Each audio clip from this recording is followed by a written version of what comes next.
السلام علیکم عزیز طلبہ و طالبات، امید کرتی ہوں آپ سب خیر و عافیت کے ساتھ ہوں گے۔ آج کا ہمارا موضوع نعت رسول مقبول مولانا ظفر علی خان کی جماعت نہم شعر نمبر 5 کی تشریح آج کرتے ہیں۔ پھوٹا جو سینہ شب تارے الست سے، اس نور اولین کا اجالا تم ہی تو ہو۔ تشریح کچھ اس انداز میں کرتے ہیں۔ مولانا ظفر علی خان کی نعت گوئی صرف مدح رسول نہیں بلکہ اصلاح، انقلاب، روحانیت، ملی بیداری اور ادبی عظمت کا حسین امتزاج ہے۔ ان کی نعتیں آج بھی اسی طرح مؤثر ہیں جیسے ان کے دور میں تھیں، کیونکہ وہ صرف الفاظ نہیں بلکہ پیغام لکھتے ہیں۔ مولانا ظفر علی خان نعت کے ذریعے مسلمانوں کو ان کے سنہری ماضی کی یاد دلاتے ہیں اور حال کی غفلت سے بیدار کرتے ہیں۔ ان کے اشعار میں امت مسلمہ کی زب و حالی پر افسوس اور اسے سیرت نبی صلی اللہ علیہ وآلہ وسلم کی روشنی حاصل کرنے کی ترغیب دیتے ہیں۔ وہ مسلمانوں کو سیرت رسول صلی اللہ علیہ وآلہ وسلم کی روشنی میں موجودہ مسائل کا حل تلاش کرنے کی تلقین کرتے ہیں۔ ان کی نعتیہ کلام میں وہی انداز نظر آتا ہے جو ان کے صحافتی کردار میں بھی جھلکتا ہے، یعنی اصلاح، بیداری اور جدوجہد۔ نظم نعت جو ہے دل جس سے زندہ ہے وہ تمنا تم ہی تو ہو کا یہ شعر تخلیق کائنات کے راز کو بیان کرتا ہے۔ اس شعر میں شاعر سینہ شب تارے الست سے مراد وہ ابتدائی وقت جب کائنات کی تخلیق ہوئی۔ اس وقت سے پہلے ہر طرف اندھیرا تھا، کالی اندھیری رات کی طرح۔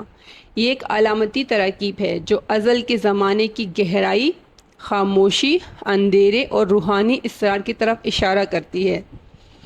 یہ اس وقت کی نمائندگی کرتی ہے جب اللہ نے انسانوں سے ان کا عہد لیا اور وہاں سے انسان کی روحانی پہچان کا آغاز ہوا۔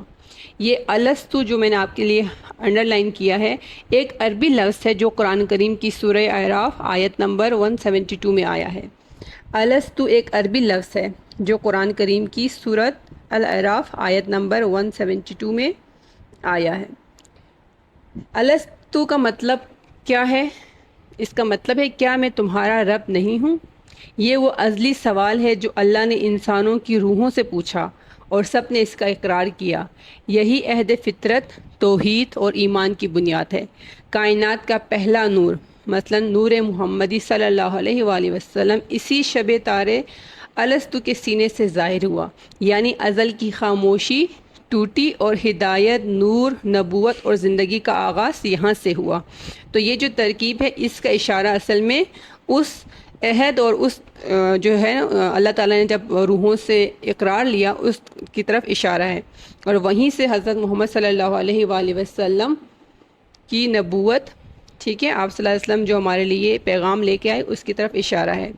حوالہ جات میں یہاں پہ میں نے شعر شامل کیا ہے۔ میں تو مالک ہی کہوں گا کہ ہوں مالک کے حبیب، یعنی محبوب و محب میں نہیں میرا تیرا۔ شعر کے دوسرے مصرے میں نور اولین سے مراد وہ پہلی روشنی جو کائنات میں پھیلی۔ شاعر کے مطابق یہ روشنی جو کائنات کی ابتدا میں ظاہر ہوئی وہ دراصل رسول خدا صلی اللہ علیہ وآلہ وسلم کا ہی نور ہے، یعنی آپ ہی وہ اولین نور ہے جو کائنات کو منور کرتے ہیں۔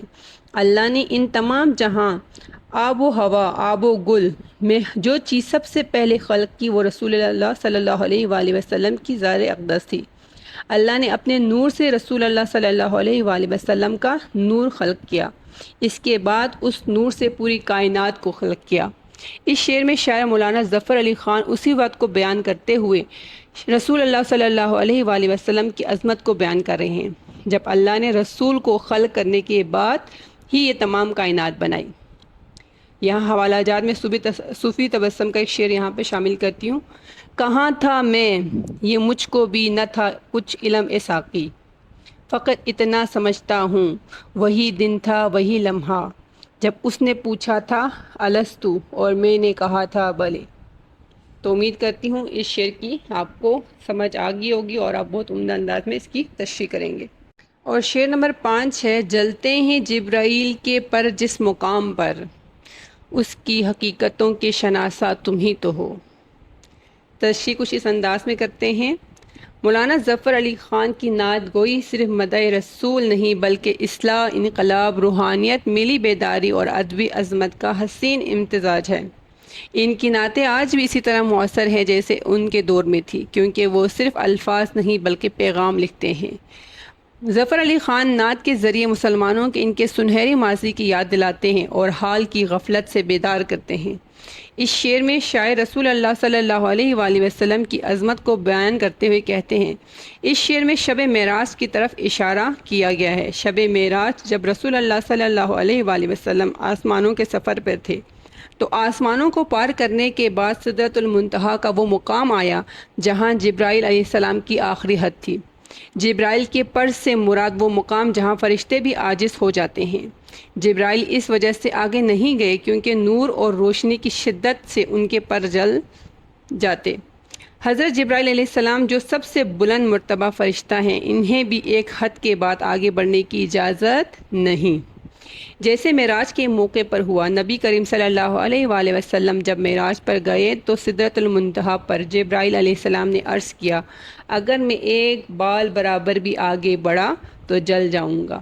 اور اس مقام سے آگے رسول اللہ صلی اللہ علیہ وآلہ وسلم خود گئے اور اللہ سے ملاقات کی، جہاں ان کی اور اللہ کے درمیان صرف ایک نور کا پردہ حائل تھا۔